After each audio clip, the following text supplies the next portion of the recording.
The moment the news broke that Hope Logan had accepted Carter Walton's proposal, the fashion world lit up like a match to dry linen. Whispers turned into headlines, headlines into social wars, and Forrester Creations became the epicenter of a storm no press release could contain. The image of the ring, a subtle, tasteful diamond set on Hope's finger, circulated within minutes. It wasn't just a love story. It was a declaration of alliance. Carter, COO of Forrester, one of the last remaining stable pieces in the company's fractured leadership, was now intimately bound to the Logan dynasty. And for Thomas Forrester, watching it all unfold from a continent away, it was the last straw. He'd stayed quiet long enough. After being ousted, humiliated, and scapegoated in the Forrester boardroom coup months earlier, Thomas had disappeared. Rumors had swirled Switzerland, Tokyo, Morocco, but no one had real answers. He left no digital trace, no emails, no calls. Just silence. Until now. The news of Hope's engagement was the match. And Thomas didn't come back quietly. He arrived in LA with no apologies, no soft landings, and no filter. And he didn't walk back into Forrester like a fallen son. He walked in like a man with unfinished business and a vendetta. The first to see him was Ridge. The encounter was brief but explosive. Ridge asked why he was back. Thomas simply said, because they took everything from me, and now they're rewriting history. That's not going to happen. He didn't explain further. He didn't need to. Ridge saw it in his son's eyes. The storm was real. And it was coming. Meanwhile, Carter was caught in a crossfire he didn't see coming. He had fallen for Hope slowly, cautiously. After years of unrequited feelings, complicated flings, and betrayals of loyalty, Carter finally found someone who steadied him. Hope wasn't just beautiful, she was driven, loyal, and for once, unattached. Their romance was slow at first. Quiet dinners, stolen weekends, hushed conversations. But once it was public, it became something else. A statement. Especially within the politics of Forrester versus Logan. Brooke was thrilled. Ridge was wary. Steffi was silent. But Thomas was furious. Hope tried to brace herself. She told herself she had moved on. That Thomas was her past.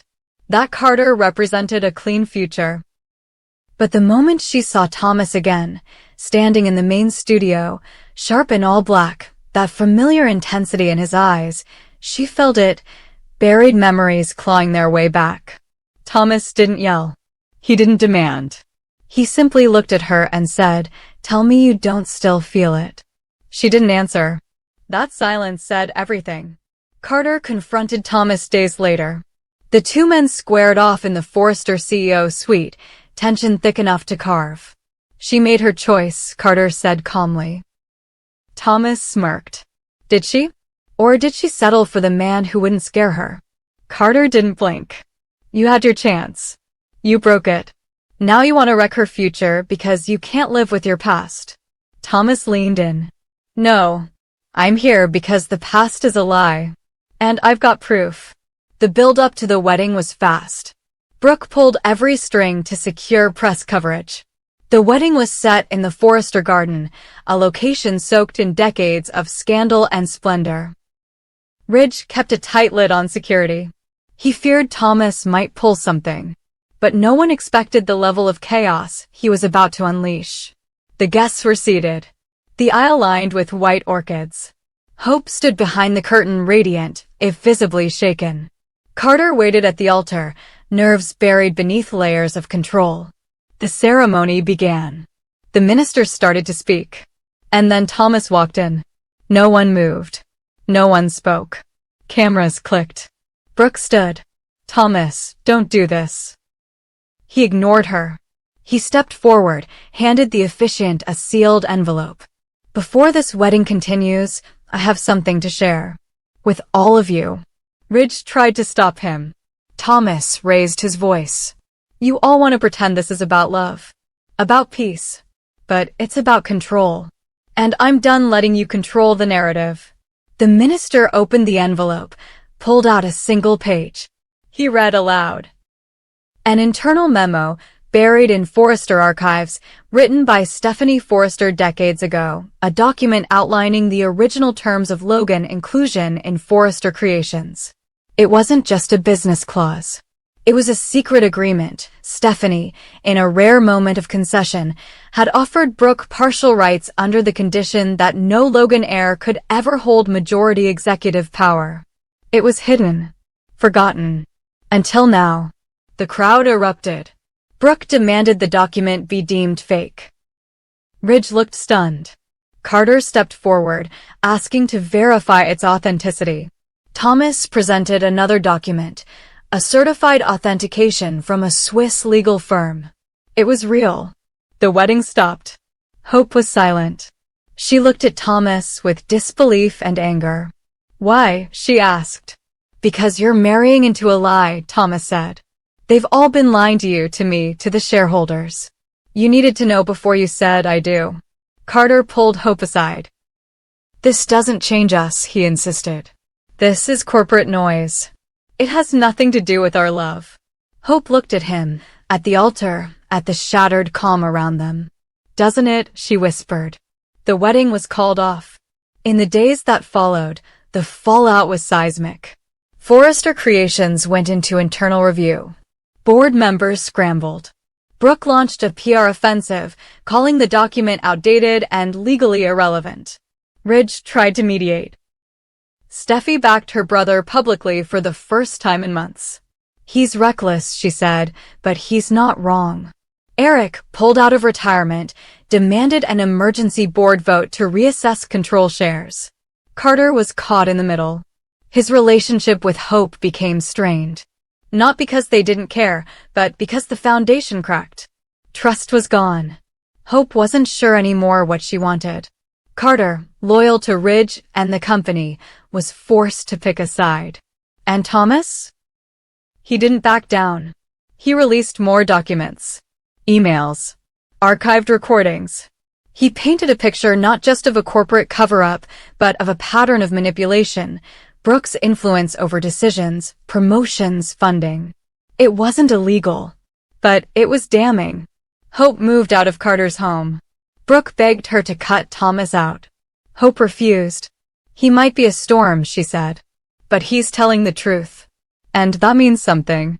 Thomas didn't ask her to come back. He didn't need to. He knew the truth was finally out. For once, he wasn't manipulating it. He was exposing it. The power balance at Forrester Creations shifted. Brooke's influence waned. Ridge stepped back. Steffi and Thomas rose. Carter remained in position for now, but everyone knew his neutrality was cracking. Hope stayed single. For the first time in years, she wasn't defined by who she was with, but by what she stood for. And though her heart was a battlefield, one thing was clear: she would never be the same. The Forrester versus Logan war wasn't over. It had only just begun. The fallout from the ruined wedding had barely settled when the unthinkable happened. Hope Logan, daughter of Brooke, face of the Hope for the Future line, and center of the Forrester Logan media storm, vanished. At first, it was just silence. She missed a design meeting. Didn't respond to texts. Brooke assumed she needed time alone. Carter thought she was avoiding the press. Even Ridge chalked it up to Hope being Hope in the middle of chaos. But by the second day, when her phone went dark and no one could reach her, Brooke's instincts ignited. Something was wrong. She called Carter. He was already pacing the floor of her old office at Forrester. "She didn't come home," he said, jaw tight. "None of her things are missing. No goodbye note. No calls. Nothing." The next 24 hours blurred into emergency meetings, a police report, and a frenzied media frenzy. Logan loyalists accused Thomas. Forrester insiders denied involvement. But deep down, everyone knew where this was going. Especially Ridge. He went straight to Steffi, voice low. "Where's your brother?" Steffi's eyes widened. "You think he—" Ridge didn't answer. He didn't have to. Meanwhile, miles away, inside a secluded estate once owned by a Forrester affiliate now long estranged from the family, Hope sat in a locked room, safe, untouched, but undeniably trapped. Thomas had brought her there the night she went missing. Not by force at first. He'd called her that night calm, apologetic, asking for one last conversation, one final attempt to explain himself. Just talk, he'd said. No tricks. No stunts. Just truth. Hope, exhausted, emotionally wrung out, agreed. She didn't expect the secluded ride through the hills. She didn't expect the locked gate, the silence, the lack of cell service. And when she tried to leave, she realized he had no intention of letting her go. Not yet. Thomas wasn't violent. He wasn't erratic. That made it worse. He was controlled. Calculated. Too calm. You're not in danger, he said, again and again. You're here because I love you. And because I'm not going to lose you to a man who doesn't understand you. By your mother, by this company, by Carter. You're finally free of all that noise. Just listen to what you feel. That's all I'm asking. Days passed. Hope refused to eat at first. Refused to speak. But Thomas was relentless. He reminded her of their past. Of the family they almost built. Of the nights they'd shared, the son they raised. You loved me once, he said. You still do. But they've poisoned you against me. Back at Forrester, the search intensified. Ridge finally admitted the possibility to the police. My son, he's done unstable things before. He's obsessed with her. He may have her. Brooke exploded. May? Ridge, your son kidnapped my daughter. Ridge had no answer. Carter was already 2 steps ahead. He hired private investigators, scanned security footage, traced Thomas's old connections, combed through records. Days turned to a week. Still nothing. Inside the estate, Hope finally broke her silence. You think this will make me love you again? Thomas didn't answer. He just looked at her. I think you're scared of how much you already do. Hope glared at him. If you really loved me, you'd let me go. Thomas smiled faintly. And watch you marry someone who doesn't see you? No. Not again. Eventually, Hope changed her tactic. She started talking. Pretending to engage. She asked about his plans. She let him believe she was softening. Anything to get him to lower his guard. And finally, one night, as he left her room unlocked and she feigned sleep, she slipped out. Barefoot, breathless, she ran through the estate, found the gate, scaled the perimeter wall, and flagged a passing driver on the main road. Within hours, she was back in LA. The moment she returned, everything detonated. Carter rushed to her side. Brooke collapsed in relief. Ridge stood silent. Hope gave her full statement to the police. She didn't defend Thomas. But she didn't press for charges either. He needs help, she said. He's sick. But he didn't hurt me. He just lost control. The Forrester board was called into an emergency session. Steffi suspended Thomas from all positions indefinitely. Ridge recused himself from the vote. The press labeled it a scandal of control and obsession. Brooke did interviews. Carter stayed quiet. Hope withdrew. She cut off ties with both families. She halted her line. She moved out of her house. When Carter came to see her, she told him the truth. I can't marry you. Not because of Thomas. Because I don't know who I am anymore. All I've done is react to the men around me. That ends now. Carter was shattered. But he didn't argue. Thomas, meanwhile, was checked into a private psychiatric facility by Ridge and Steffi. No court order. No trial. Just quiet internal exile. Get help, Ridge told him. For your son. For yourself. Because next time, no one will protect you. Thomas didn't fight. He just nodded, eyes hollow. I lost her again, he whispered. But this time, she'll remember why. The scandal passed, but the scars didn't. Forrester Creations suffered. Logan's stock dropped. Trust eroded. But more than that, the emotional center of the saga, Hope, was changed. No longer the idealist. No longer the girl caught in a love triangle.